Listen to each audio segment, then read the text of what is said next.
नमस्कार दोस्तों, आप सभी को पंचायती राज दिवस की हार्दिक शुभकामनाएं और बधाई। और इसी 24 अप्रैल के उपलक्ष्य में आज की एक क्लास ली जा रही है। आप देख रहे हैं पंचायती राज और पंचायती राज व्यवस्था के संबंध में आज बात करेंगे उन महत्वपूर्ण बिंदुओं पर जो आपको जानना बहुत जरूरी है। एग्जाम पॉइंट ऑफ व्यू से ही नहीं, अब तो उस प्रशासनिक व्यवस्था के संबंध में भी जो प्रत्येक भारतीय नागरिक को इसके संबंध में जानकारी होनी चाहिए। बात कर रहे हैं हम पंचायती राज व्यवस्था को लेकर, और पंचायती राज व्यवस्था का मतलब है ग्राम स्वराज स्थानीय शासन। चाहे आप प्राचीन काल की बात करें, चाहे वो वैदिक काल रहा हो, चाहे वो मौर्य काल रहा हो, चाहे गुप्त काल रहा हो, चाहे मुगल काल रहा हो, चाहे आधुनिक काल की बात करें, सभी जगह हमने देखा कि प्रशासन की इकाई के रूप में ग्राम को जाना गया। वो बात अलग है कि प्रारंभ में पूर्व काल की बात करें, प्राचीन काल में उन्हें अलग अलग नामों से जाना जाता था, किस प्रकार ग्राम एक योजक के काम करते थे अपना। लेकिन आधुनिक काल में इसकी शुरुआत की गई थी और 1882 के अंतर्गत लॉर्ड रिपन के द्वारा इसकी शुरुआत की गई। 1882 में लॉर्ड रिपन ने एक सुझाव प्रस्तुत किया, एक सुझावों का दस्तावेज प्रस्तुत किया और उसी को कहा गया मैग्ना कार्टा। इसीलिए इस लॉर्ड रिपन को कहा जाता है भारत में पंचायती राज का जनक या स्थानीय स्वशासन का जनक। स्थानीय स्वशासन का जनक। दोस्तों, जो हम बात कर रहे हैं पंचायती राज व्यवस्था को लेकर, ये स्थानीय स्वशासन का एक भाग है। दूसरा स्थानीय शासन, स्थानीय स्वशासन, यानी कि एक है पंचायती राज और दूसरा है शहरी स्थानीय स्वशासन। इसको कहते हैं ग्रामीण स्थानीय स्वशासन, दूसरा है शहरी स्थानीय स्वशासन। वो ये जो शब्दावली है इसको संवैधानिक मान्यता देने के साथ ही प्रचलन में आएगी। अभी हम जो बात कर रहे हैं ये वो ब्रिटिश काल के दौरान की बात है, जब इसको पहली बार अस्तित्व में लाए जाने की बात कही गई। तो लॉर्ड रिपन वो पहले व्यक्ति थे जिन्होंने 1882 में स्थानीय स्वशासन के लिए कार्य किया, सुझाव दिए, और सुझाव की जो पुस्तक का डॉक्यूमेंट्स जारी किया उससे इस स्थानीय स्वशासन का मैग्ना कार्टा कहा गया। और इसीलिए इन रिपन को स्थानीय स्वशासन का जनक भी कहा जाता है। थोड़ा सा बैकग्राउंड में चलते हैं। आपके संबंध में हम बात करें महात्मा गांधी, एम के गांधी की अवधारणा थी ग्राम स्वराज, और एक ग्राम स्वराज अवधारणा ही है जिसके कारण इस पंचायती राज को संवैधानिक मान्यता प्रदान की गई। आखिर क्या है ग्राम स्वराज योजना, क्या है ग्राम स्वराज की अवधारणा, उन सारी बातों पर चर्चा करेंगे। वीडियो के अंत तक बने रहिए, बहुत अच्छा वीडियो बनने वाला है।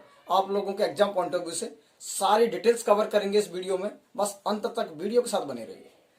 एम के गांधी ने ग्राम स्वराज योजना, साथ में हम बात कर सकते हैं अनुच्छेद 40 को लेकर। अनुच्छेद 40 ग्राम पंचायतों का गठन। लोग कहते हैं क्या महात्मा गांधी संविधान सभा में थे? कहते हैं जी नहीं थे। मैं कहता हूं संविधान सभा में वो नहीं थे, लेकिन उनके विचार उस संविधान सभा में थे, क्योंकि उनका मानना था कि भारत एक ग्राम प्रधान देश है, भारत की आत्मा गांव में बसती है, और जब तक गांव का विकास नहीं होगा इस देश का विकास नहीं हो सकता। इस अवधारणा को जारी रखते हुए उन्होंने ग्राम स्वराज की अवधारणा प्रस्तुत की, और इस विचारधारा, इन विचारों, इन सिद्धांतों को अपनाते हुए संविधान सभा ने अनुच्छेद 40 के अंतर्गत ग्राम पंचायतों के गठन की बात को स्वीकार किया। नीति निर्देशक तत्वों के अंतर्गत सरकार को निर्देश दिया गया कि आप स्थानीय स्वशासन के विकास के लिए, अब ग्रामीण जनता के विकास के लिए, लोकतांत्रिक विकेंद्रीकरण के लिए, जनता की प्रशासन में भागीदारी बढ़ाने के लिए ग्राम पंचायतों का गठन करें, ताकि निम्न वर्ग के तबके से लोगों का भी इसमें विकास संभव हो सके। तो 40 अनुच्छेद साथ में ग्राम स्वराज महात्मा गांधी के द्वारा कहा गया। नेक्स्ट बात करें जवाहरलाल नेहरू को लेकर, तो JL नेहरू साहब ने इस पंचायती राज को या कहें स्थानीय स्वशासन को पाठशाला कहा। पाठशाला ये प्रशासन की पाठशाला के रूप में जानी जाती है। अर्थात मेरा कहने का मतलब है जवाहरलाल नेहरू ने स्थानीय शासन को भारतीय लोकतंत्र की पाठशाला कहा। भारतीय लोकतंत्र की पाठशाला। कुछ बातें हैं समझने वाली। जवाहरलाल नेहरू के द्वारा भारतीय लोकतंत्र की पाठशाला कहा गया स्थानीय स्वशासन को, और इसके साथ ही इस पर सुझाव आने लगे। और हमारे यहाँ राजस्थान की बात करें तो बीकानेर इस स्थानीय शासन को अपनाया गया, उसके बाद जयपुर ने इसको अपनाया। ये वो काल था जब भारत गुलाम हुआ करता था, आजादी के लिए संघर्ष कर रहा था। ऐसे समय में भी इन लोगों ने, भारतीय देशीय राजाओं ने स्थानीय शासन को जगह दी उसको स्थापना करने का श्रेय लिया। और साथ में हम बात कर सकते हैं उन प्रजा मंडलों के विकास को लेकर जो बहुत हद तक इस उत्तरदायी शासन के विकास के लिए कार्य किया इन्होंने। उसके बाद भारत आजादी के बाद 1952 की बात करें, 1952, 1953, 1952 के अंतर्गत एक कार्यक्रम चलाया गया जिस कार्यक्रम का नाम था सामुदायिक विकास कार्यक्रम। सामुदायिक विकास कार्यक्रम। साथ में 1953 में कार्यक्रम चलाया गया राष्ट्रीय विस्तार कार्यक्रम।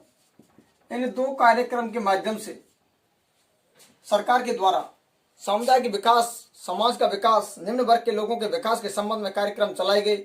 लेकिन जब ये दोनों कार्यक्रम चलाए गए 1952 और 53 के अंतर्गत, तो 1957 में एक समिति का गठन किया गया। नाम था बलवंत राय मेहता समिति।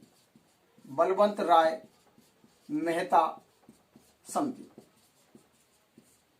समिति का गठन किया गया बलवंत राय मेहता की अध्यक्षता में और इसको कार्य दिया गया कि आप 1952 और 53 के अंतर्गत शुरू किए गए सामुदायिक विकास कार्यक्रम और राष्ट्रीय विस्तार कार्यक्रम दोनों की समीक्षा करें। ये विफल हुए, असफल हुए, कारण क्या रहा यदि सफल नहीं हुए, और आगे इसको बढ़ाने के लिए हम और क्या कर सकते हैं, इन सारी बातों का विश्लेषण करने के लिए, उन्हें समीक्षा करने के लिए बलवंत राय मेहता समिति का गठन किया गया और ये 1957 में किया गया।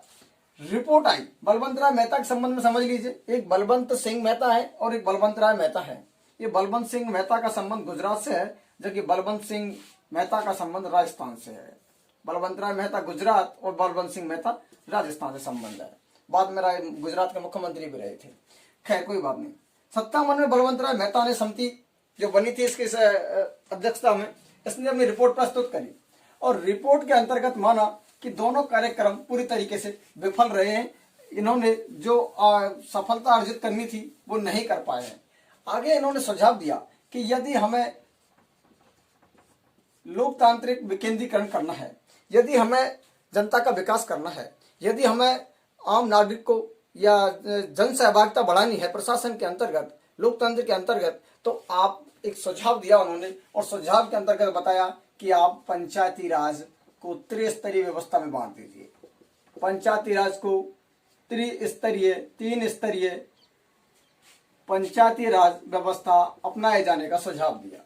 साथ में कहा कि जो पंचायती राज व्यवस्था है इसके नियमित चुनाव होने चाहिए। इन्होंने कहा कि नियमित चुनाव होने चाहिए। त्रिस्तरीय व्यवस्था के अंतर्गत इन्होंने बताया कि जो ग्रामीण क्षेत्र हैं वहाँ 3 प्रकार की व्यवस्था होनी चाहिए। ग्राम स्तर पर ग्राम पंचायत, मध्यवर्ती स्तर पर पंचायत समिति और ऊपर जिला परिषद होनी चाहिए। और इधर बात करी इन्होंने शहरी स्वशासन के लिए त्रिस्तर यहाँ भी बताया। निम्न में बताया नगर पालिका, नगर परिषद और नगर निगम। इस प्रकार से ये 3 स्तरीय व्यवस्था को ग्रामीण और शहरी स्वशासन के लिए इन्होंने सुझाव के रूप में लोगों के सामने रखा। साथ में इन्होंने कहा कि ये जो पंचायत समिति है ये विकास का प्रमुख केंद्र होना चाहिए। हम बात कर रहे हैं 1957 में गठित बलवंत राय मेहता समिति की सिफारिश है। पहली सिफारिश पंचायती राज त्रिस्तरीय व्यवस्था अपनाई जानी चाहिए ताकि लोकतांत्रिक विकेंद्रीकरण बढ़ सके। और साथ में ये भी समझ लीजिए कि पंचायती राज स्थानीय स्वशासन का उद्देश्य भी यही है कि स्थानीय स्वशासन के अंतर्गत जब विकास होगा तो जो आम नागरिक है, जो निम्न वर्ग के लोग हैं, उनका भी विकास संभव हो सके और साथ में प्रशासन और लोकतंत्र में उनकी सहभागिता बढ़ सके और लोकतांत्रिक विकेंद्रीकरण भी हो सके। तो 1957 में जो रिपोर्ट आई थी, उसे गठन किया गया था, उसी में रिपोर्ट आई थी। इसके आधार पर ये कहा गया कि आप इस तरह का ये प्रोग्राम करिए ताकि लोगों का विकास हो सके, लोकतांत्रिक विकेंद्रीकरण संभव हो सके। साथ में इन्होंने कहा कि जो बीच का मध्यवर्ती स्तर है, इधर कहा है इन्होंने पंचायत समिति, इसको विकास का केंद्र बना देना चाहिए। यहाँ से यानी दोनों के साथ संबंध स्थापित करेगा, ग्राम पंचायत के साथ में और जिला परिषद के साथ में। साथ में इन्होंने और सुझाव दिया कि ये तत्कालीन जो व्यवस्था है, ये जो व्यवस्था बनाई जा रही है, इस व्यवस्था के लिए हमें जल्द से जल्द नियमित चुनाव के साथ साथ में इनका कार्यकाल भी फिक्स कर देना चाहिए ताकि इनके चुनाव भी समय पर संपन्न किए जा सकें। इस व्यवस्था को मद्देनजर रखते हुए भारत सरकार ने, उस समय प्रधानमंत्री थे आपके पंडित जवाहरलाल नेहरू और राजस्थान में मुख्यमंत्री थे मोहनलाल सुखाड़िया। बहुत इंपॉर्टेंट घटना इसलिए याद रखना है। उस समय प्रधानमंत्री थे नेहरू साहब, और राजस्थान के मुख्यमंत्री थे आपके मोहनलाल सुखाड़िया। मोहनलाल सुखाड़िया। 2 अक्टूबर 1959, स्थान बगदरी, जिला नागौर। इस पंचायती राज का शुभारंभ किया गया, और किसके कर कमलों के द्वारा किया गया? नेहरू के कर कमलों के द्वारा राजस्थान के नागौर जिले के बगदरी में 2 अक्टूबर 1959 को पंचायती राज का शुभारंभ किया गया। और इसी शुभारंभ के साथ ही राजस्थान देश का पहला राज्य बन गया जिसने पंचायती राज व्यवस्था को अपना लिया। इसके साथ ही यहाँ पर मोहनलाल सुखाड़िया राजस्थान के सीएम रहे और ये पंडित नेहरू रहे। 2 बातें याद रखनी है, क्वेश्चन पूछा जा सकता है। राजस्थान में 2 अक्टूबर 1959 को पंचायती राज का शुभारंभ किया गया, उस समय राजस्थान के तत्कालीन मुख्यमंत्री कौन थे? तो याद रखना है मोहनलाल सुखाड़िया। और भारत के प्रधानमंत्री कौन थे? नेहरू थे। कई बार ये क्वेश्चन पूछे गए, किसके द्वारा किया गया, कहाँ किया गया, लेकिन ये नया चीज है, पूछा नहीं गया है हालांकि, लेकिन पूछा जा सकता है कि कई बार ऐसे क्वेश्चन पूछे गए हैं। नेक्स्ट, कोई बात नहीं। इधर जो आप देख रहे हो 2 अक्टूबर 1959, इससे पहले का नाम आता है आंध्र प्रदेश का। जी नहीं, आंध्र प्रदेश इस व्यवस्था को लागू करने के लिए काम कर रहा था, उससे पूर्व भी राजस्थान में इसका उद्घाटन कर दिया गया था। हालांकि बाद में इसके तुरंत बाद अपनाने वाला जो राज्य बना पंचायती राज को, वो आंध्र प्रदेश ही बना था। ठीक है, आंध्र प्रदेश दूसरा राज्य है और राजस्थान पहला राज्य है। राजस्थान को अपनाने के बाद इस पर समय समय पर सरकारों के द्वारा समितियों का गठन किया गया, और इन समितियों के माध्यम से पंचायती राज को किस प्रकार सुदृढ़ बनाया जा सकता है, किस प्रकार से लोकतांत्रिक विकेंद्रीकरण को और मजबूत बनाया जा सकता है, किस प्रकार आम जनता की भागीदारी को सुनिश्चित किया जा सकता है, इन सारे पहलुओं पर चर्चा करने के लिए जो समय समय पर समितियां बनाई गई, उन समितियों पर चर्चा करते हैं। कौन सी समिति किस प्रकार से क्या कार्य कर रही है? पहली समिति आपको याद रखनी है, बलवंत राय मेहता समिति, 1957 रिपोर्ट आई। 1957 और 1959 के अंतर्गत रिपोर्ट में आने के बाद पंचायती राज का शुभारंभ राजस्थान के अंतर्गत कर दिया गया। बात करते हैं अशोक मेहता समिति। अशोक मेहता समिति।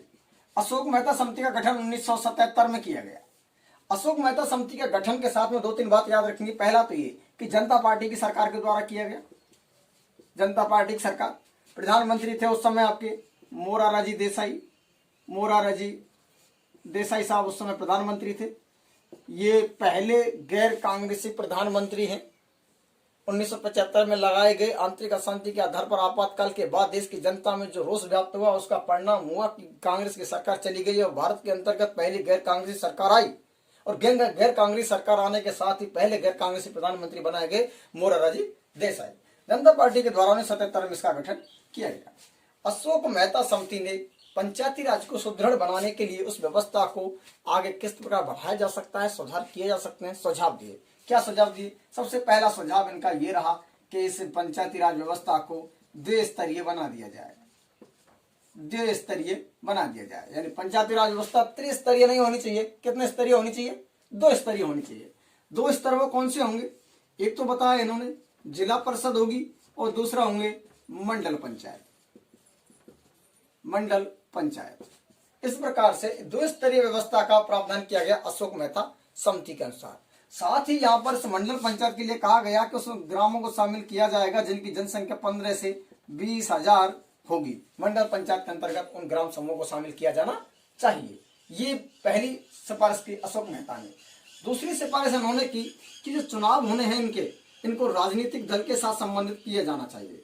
राजनीतिक दल का हस्तक्षेप होना चाहिए। राजनीतिक दलों के द्वारा ये चुनाव संपन्न कराए जाने चाहिए।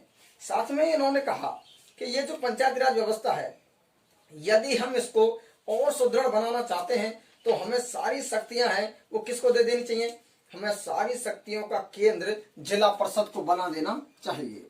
शक्तियों का केंद्र जिला परिषद को बना देना चाहिए। ये व्यवस्थाएं कौन सी समिति की सिफारिश के आधार पर दी जा रही हैं? अशोक मेहता समिति की सिफारिश के आधार पर दी जा रही है। साथ में इन्होंने कहा कि जो पंचायती राज व्यवस्था है उसको कराधान की अनिवार्य शक्ति होनी चाहिए। कराधान की अनिवार्य शक्ति भी इसके पास में होनी चाहिए। इन व्यवस्थाओं के साथ अशोक मेहता ने, इस समिति ने ये रिपोर्ट प्रस्तुत की और रिपोर्ट पर विचार विमर्श किया गया हालांकि इसके कुछ हिस्से को पंचायती राज में भी देखा जाता है, लेकिन मूलतः इस पूरी समिति की रिपोर्टों को खारिज कर दिया गया, यानी कि समय रहते इन पर धूमिल हो गई और उस पर किसी प्रकार की कार्रवाई नहीं की गई। अशोक मेहता समिति के बाद एक समिति का गठन किया गया, नाम है GBK राव समिति। जी हाँ, GBK राव समिति, GBKV राव समिति 1985। GBK राव समिति का गठन जो किया जा रहा है, इस समिति ने कुछ इस प्रकार से अपना कार्य किया, यानी ग्रामीण विकास एवं गरीबी उन्मूलन कार्यक्रम को प्रशासनिक व्यवस्था के लिए योजना आयोग द्वारा 1985 में, किसके द्वारा? योजना आयोग के द्वारा, योजना आयोग के द्वारा इस समिति का गठन किया गया और उसको कार्य दिया गया कि आप पंचायती राज को सुदृढ़ बनाने के लिए किस प्रकार लोकतांत्रिक विकेंद्रीकरण में एक आम नागरिक को गरीबी से मुक्ति मिल सके, पंचायती राज को किस प्रकार सुदृढ़ बनाया जा सकता है, इसके लिए समिति का गठन किया गया। समिति ने अपने रिपोर्ट में क्या कहा? जिला स्तरीय निकाय अर्थात जिला परिषद को लोकतांत्रिक विकेंद्रीकरण में सर्वाधिक महत्वपूर्ण स्थान दिया जाना चाहिए। सर्वाधिक पहले उन्होंने जोड़ दिया कि जो जिला परिषद है, जिला परिषद को महत्वपूर्ण स्थान दिया जाना चाहिए, यानी कि ये उस पंचायती राज की महत्वपूर्ण कड़ी साबित होनी चाहिए जिला परिषद। इन्होंने कहा GBK राव समिति में। साथ में इन्होंने कहा कि जिला नियोजन जो व्यवस्था है उनके लिए जिला नियोजन, इधर देख लीजिए एक बार, जिला नियोजन, ये जिला नियोजन जो संबंधी कार्य हैं ये जिला परिषद को हस्तांतरित कर दिए जाने चाहिए। ये किसने कहा? GBK राव समिति ने कहा। साथ में इन्होंने कहा कि इस पंचायती राज को और सुदृढ़ बनाने के लिए हमें इसे संवैधानिक मान्यता दे देनी चाहिए, संवैधानिक मान्यता इसको मिलनी चाहिए, तभी जाकर इसके नियमित चुनाव कराए जा सकते हैं, इसके लिए बजट पारित किया जा सकता है, इसके लिए कार्यकाल निश्चित किया जा सकता है और ये बाध्य किया जा सकता है ताकि लोगों का विकास किया जा सके।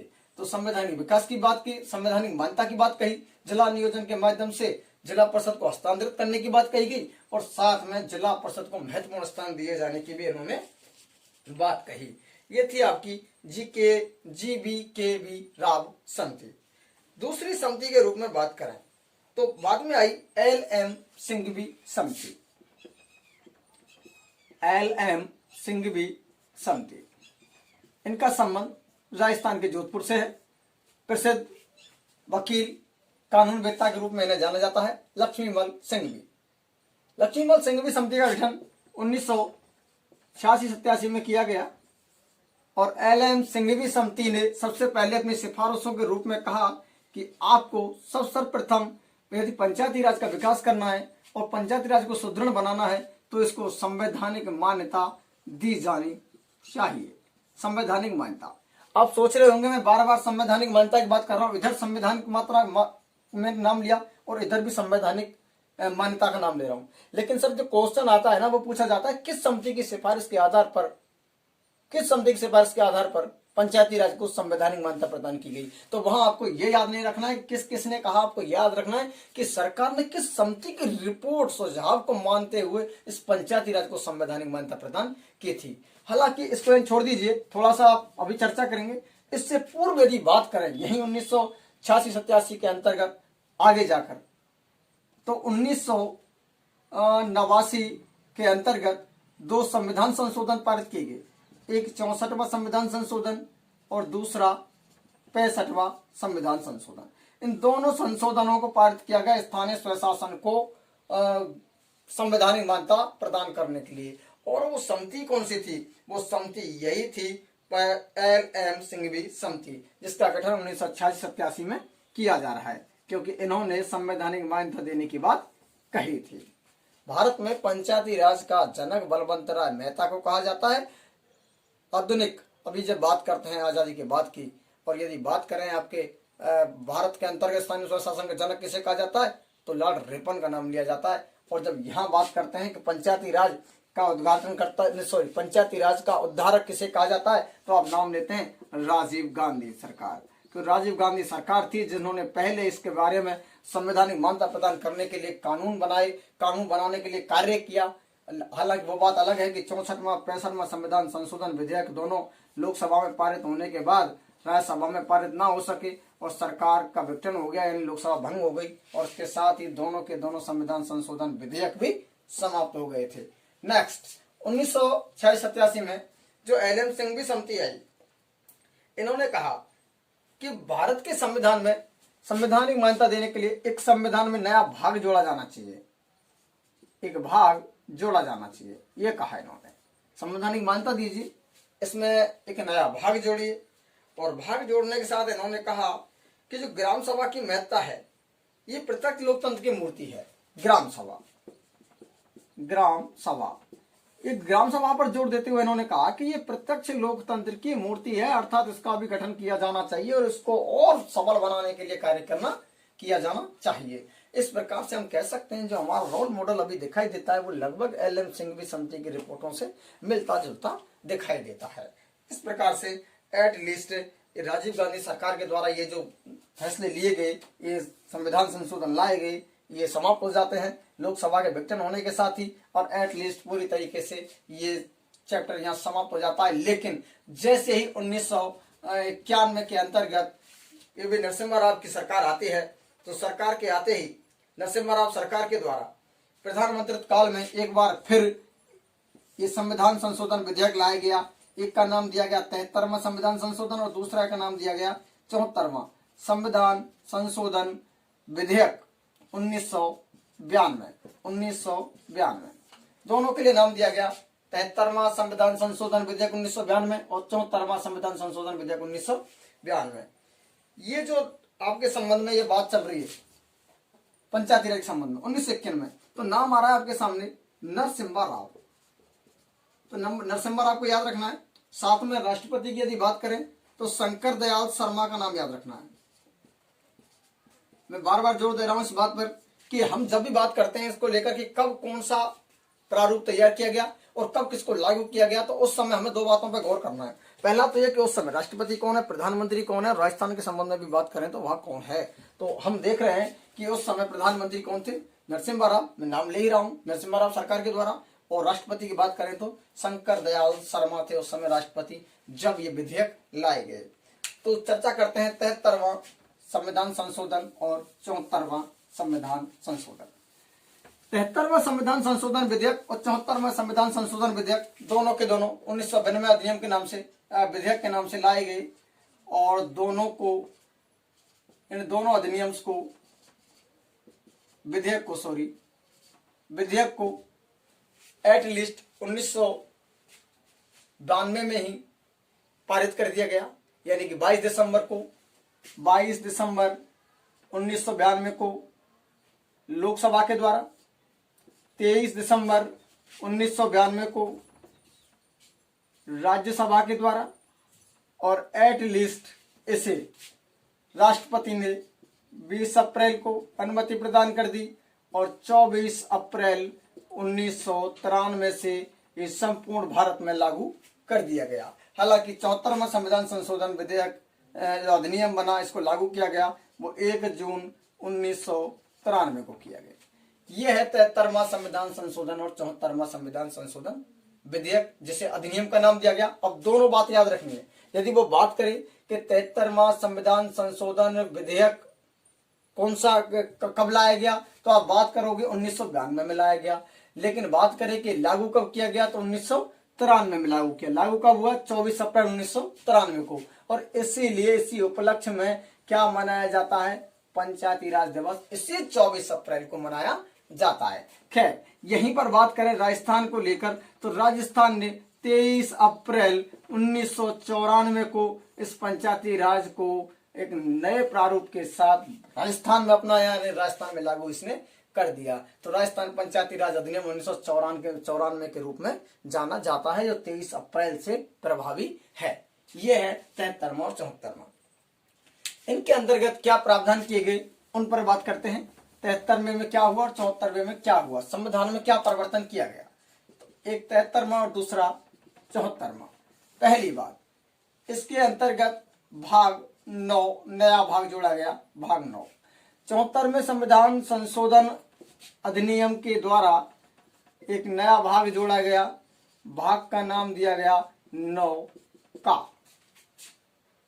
इधर संविधान में जो ये भाग 9 जोड़ा गया, इनका उल्लेख किया गया अनुच्छेद 243 से लेकर 243 ओ तक, 243 ओ तक, यानी कि 16 अनुच्छेदों के अंतर्गत 73वां संविधान संशोधन विधेयक अधिनियम के रूप में लागू हुआ और इस अधिनियम में 9वां भाग 243 से 243 ओ तक 16 अनुच्छेदों में इसका वर्णन किया गया है। साथ ही यदि इधर बात करें तो ये 243 ओ से प्रारंभ होकर 18 अनुच्छेदों में इसका वर्णन किया गया है।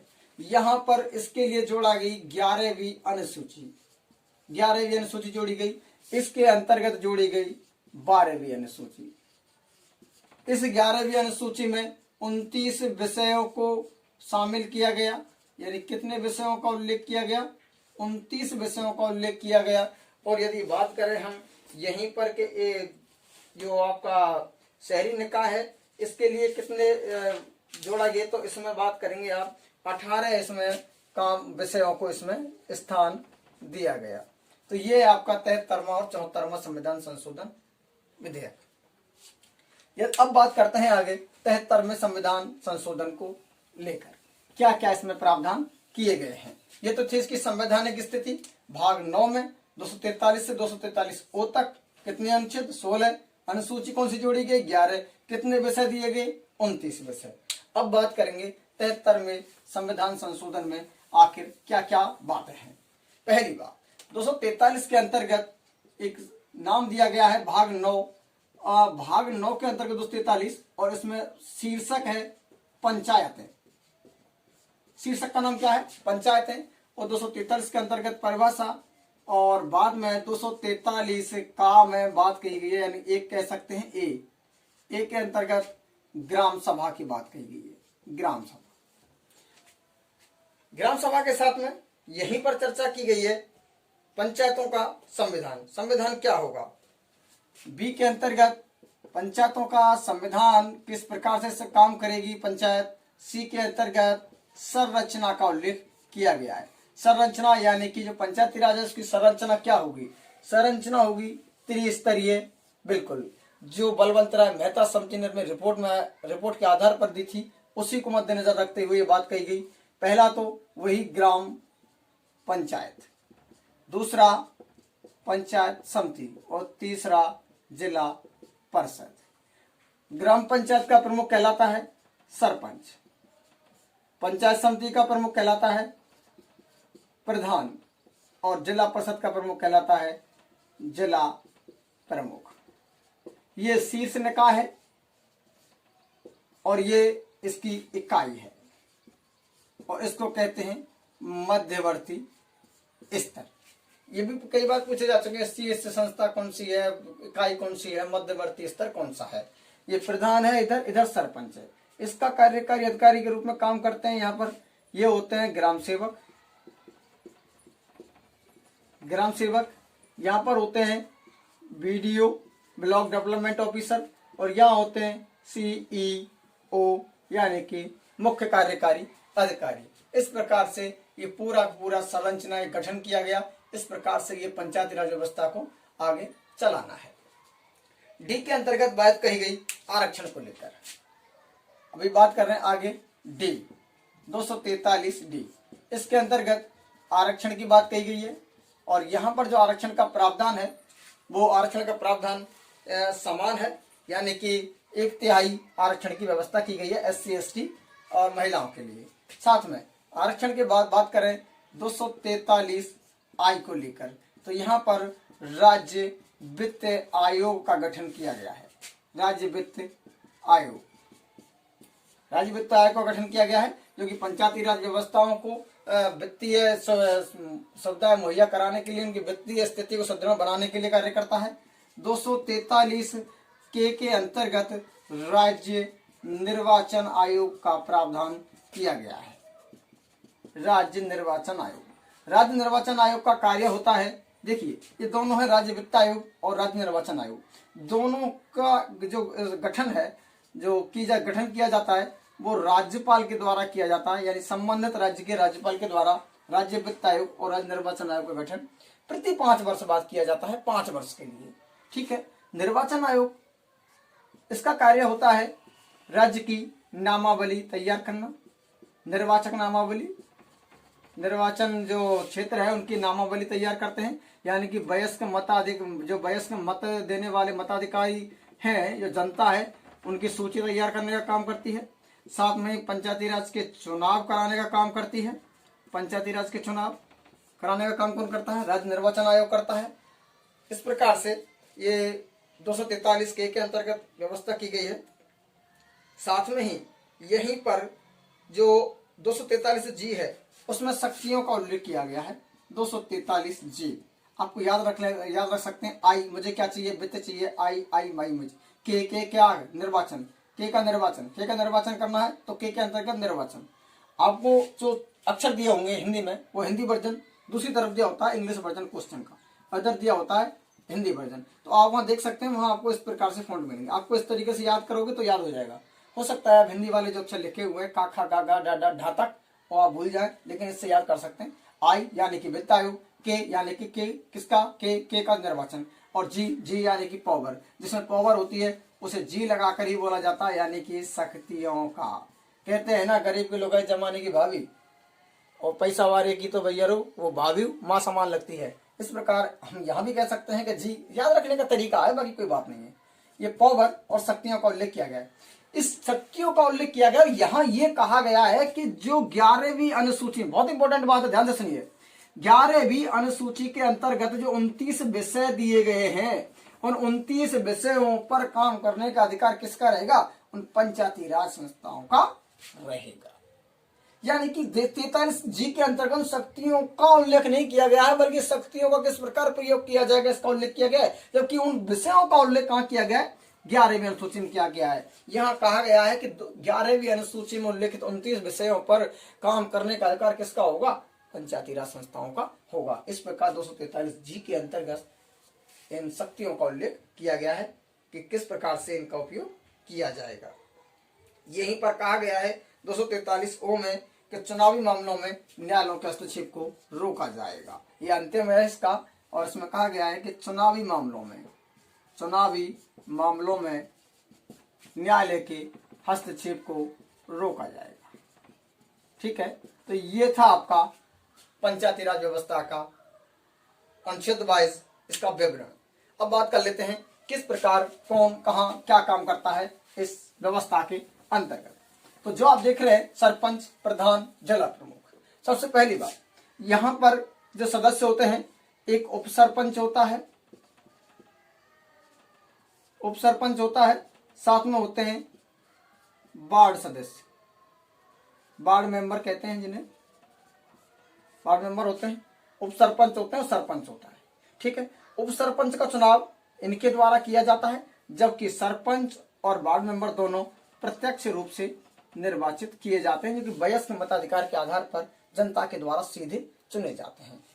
ये डायरेक्ट चुने जाते हैं और सरपंच भी डायरेक्ट चुना जाता है जनता के द्वारा। उप सरपंच अप्रत्यक्ष रूप से वार्ड मेंबरों के द्वारा चुने जाते हैं।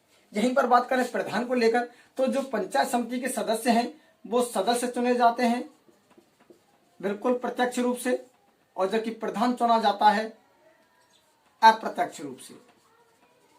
अप्रत्यक्ष रूप से प्रधान चुना जाता है, सदस्यों के द्वारा ही प्रधान चुना जाता है, प्रधान का सीधा चुनाव नहीं होता। और यहीं पर इसके अंतर्गत उप प्रधान जो होते हैं उनका चुनाव भी अप्रत्यक्ष रूप से ही किया जाता है। यानी कि पंचायत समिति के प्रधान और उप प्रधान का जो चुनाव है वो अप्रत्यक्ष रूप से सदस्यों के द्वारा किया जाता है, जबकि सदस्यों का चुनाव प्रत्यक्ष रूप से जनता के द्वारा किया जाता है।